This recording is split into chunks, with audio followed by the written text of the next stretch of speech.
জনাব ATM Azharul Islam is an innocent man.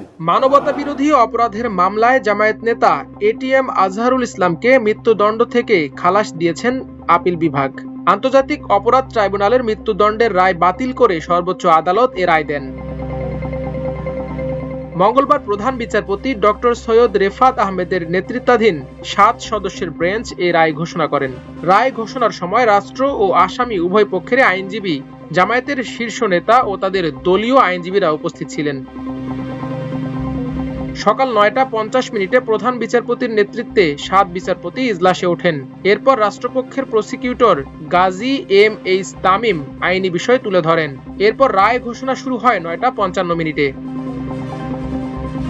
আইনজীবী শিশির মনির বলেন, এই রায়ের জন্য প্রথম আল্লাহর শুকরিয়া আদায় করি।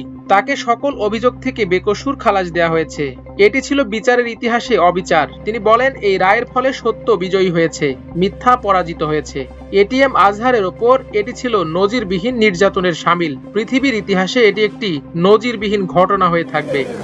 এই রায়ের মাধ্যমে আমরা মনে করি সত্য জয়ী হয়েছে, মিথ্যা পরাজিত হয়েছে। গত 8 মে মৃত্যুদণ্ডাদেশের বিরুদ্ধে এটিএম আজহারুল ইসলামের আপিলের ওপর শুনানি শেষ হয়। ওই দিন শুনানি শেষে রায়ের জন্য আজকের দিন ধার্য করেন আদালত। তারই ধারাবাহিকতায় আজ রায় ঘোষণা করা হয়। এর আগে গত 6 মে এটিএম আজহারের আপিল শুনানি শুরু হয়। পরে পর্যায়ক্রমে আপিলের শুনানি অনুষ্ঠিত হয়। বাংলাদেশের ইতিহাসে এই প্রথম মানবতাবিরোধী অপরাধের মামলায় মৃত্যুদণ্ডপ্রাপ্ত কোনো ব্যক্তি আপিল বিভাগের রায়ে খালাস পেলেন। এই রায়ের ফলে জামায়াত নেতা এটিএম আজহারুল ইসলামের মুক্তিতে বাধা নেই বলে জানিয়েছেন তার আইনজীবীরা। মুক্তিযুদ্ধের সময় মানবতাবিরোধী অপরাধের মামলায় 2014 সালের 30 ডিসেম্বর এটিএম আজহারুল ইসলামকে মৃত্যুদণ্ড দেয় আন্তর্জাতিক অপরাধ ট্রাইব্যুনাল। ওই রায়ের বিরুদ্ধে 2015 সালের 28 জানুয়ারি আপিল করেন আজহারুল ইসলাম। শুনানি শেষে 2019 সালের 31 অক্টোবর আপিল বিভাগ মৃত্যুদণ্ড বহাল রাখে।